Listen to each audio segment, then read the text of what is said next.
Thank you, student. How are you? This is my first class for the students reading in class 11. You know that the school is closed for the indefinite period for coronavirus. So I have to take my classes for the new students taking admission in class 11. See the classes or the digital classes when you find time, or if you are in direct, or if you are on the line, or you see the classes uploaded on the YouTube in time. Now today I will start with the poem written by William Wordsworth. The name of the poem is composed upon Westminster Bridge, September 3, 1802. About Wordsworth, I want to wish to say something, that he is one of the outstanding romantic poets in English literature.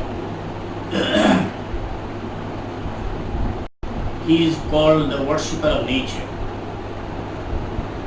The intimacy between the poet and the nature finds fine expression in almost all his poetry. Wordsworth has his own poetical theories. He believes in the simple rustic language. He believes that a poet is a man speaking to man, and poetry is the spontaneous overflow of powerful feeling.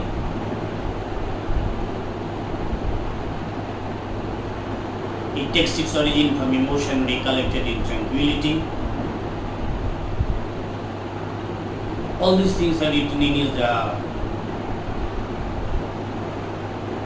collection Lyrical Ballads, which was published in 1798, and the book which heralded the new era in English literature, that is called Romantic period. This poem is a traditional Petrarchan sonnet. You know what is a sonnet? Sonnet is a 14-line poem written in iambic pentameter. And a traditional or conventional sonnet or Petrarchan sonnet is divided into two sections. The first section is called octave, consisting of 8 lines, and the last part, consisting of 6 lines, is called sestet.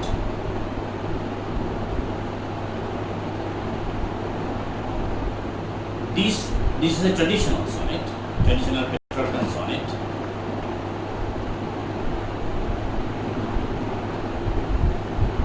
Now the background of the sonnet is that once William Wordsworth, along with his sister Dorothy, was traveling, and at that time he experienced a rare vision of the city of London, which many critics claim is an artificial view presented by Wordsworth in this poem. But we will not go into any controversy.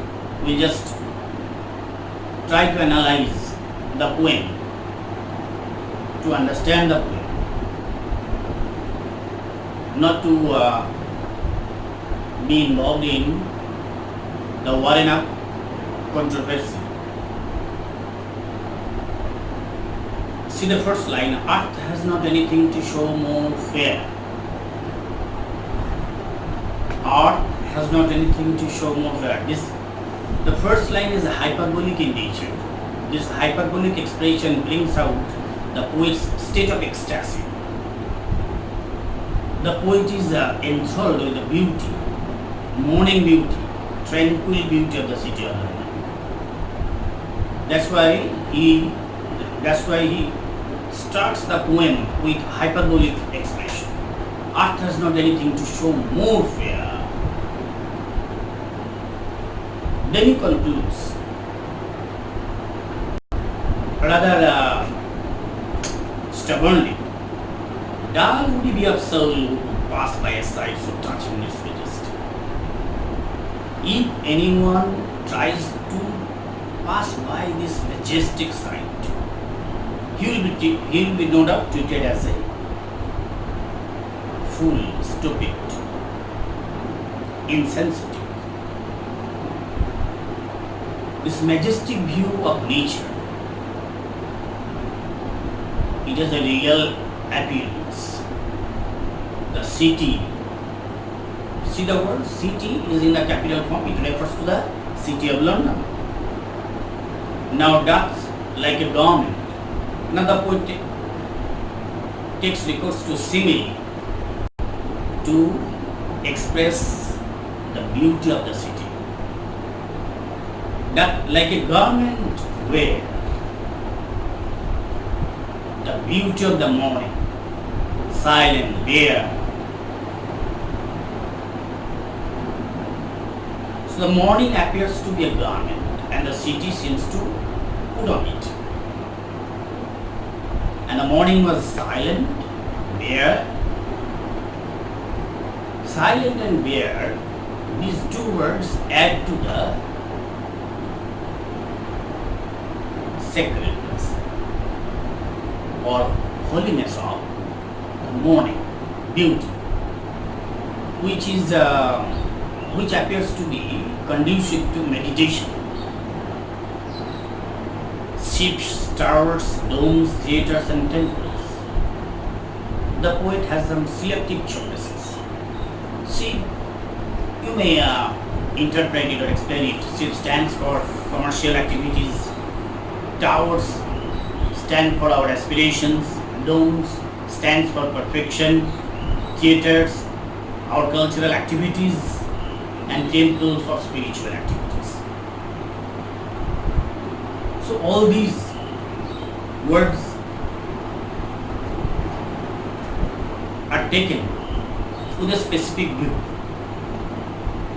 Ships, towers, domes, theatres and temples. These architectures.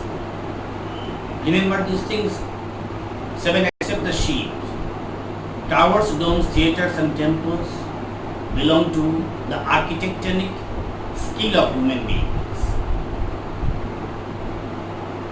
Opening the fields. They are opening the fields. This word open is very important for a poet, a romantic poet like Wordsworth.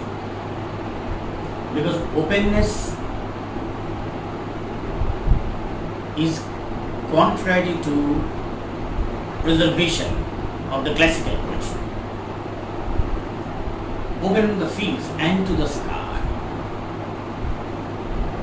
The sky and the field form the frame in which this picturesque beauty viewed by the poet is enshrined. And you also see that there is an attempt to correlate the mundane and the cosmic, sky and the fields, mundane, earthly and the cosmic, all bright and glittering in the smokeless air. All these temples, ships, towers, all these look glittering and bright. Bright and glittering, these two words clearly refer to the buoyant, optimistic view of the poet,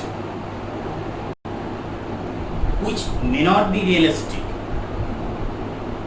but highly romantic. The view is romantic, and to be romantic, it necessitates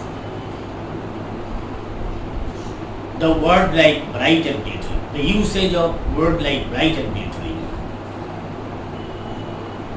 in the smokeless air. So there is no pollution at the time when the poem is written in during 1802. Although if you want to see deep into the matter, London was not at the time smokeless or so bright as viewed by Wordsworth. Even the water of Thames was full of mud. Boys are found sifting, collecting something for their to end their to make their both ends meet. So these 8 lines or the octet describe the morning beauty of the city of London and the poet's state of ecstasy at the sight of the placid beauty of the city.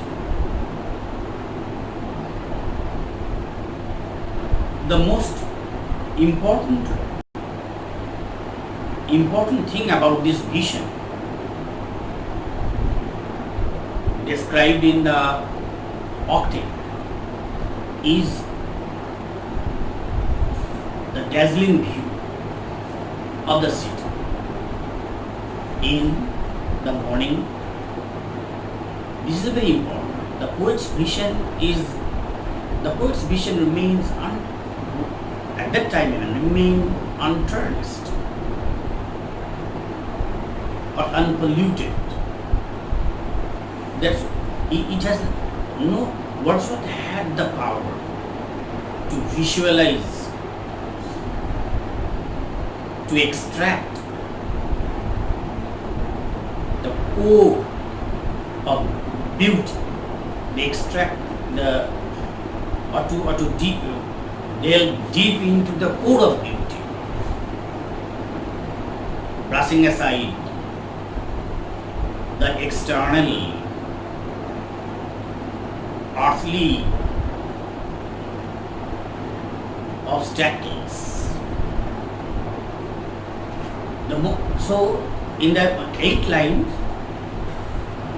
of the poem composed upon Westminster Bridge, September 1892, William Wordsworth gives the spontaneous overflow of his powerful feeling in the form of the octave of the sonnet. The important today I will remain here, and the next day we will teach the sestet. Follow each and every class so that you can be updated always. There are certain important vocabulary. See, fair means lovely. Its opposite, ugly or unfair. Dull, insensible. Opposite word is sensible. Soul, spirit. Pass by, ignore. Sight, scenery. Majesty, grandeur. Does. Modern usage of does.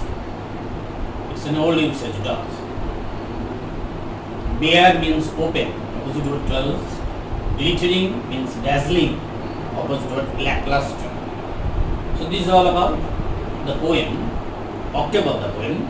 Thank you very much for being with me and listening to me carefully.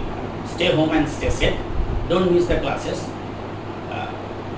And I always welcome questions. If you have any queries or questions, please send me to the comment box so that I can give you answers.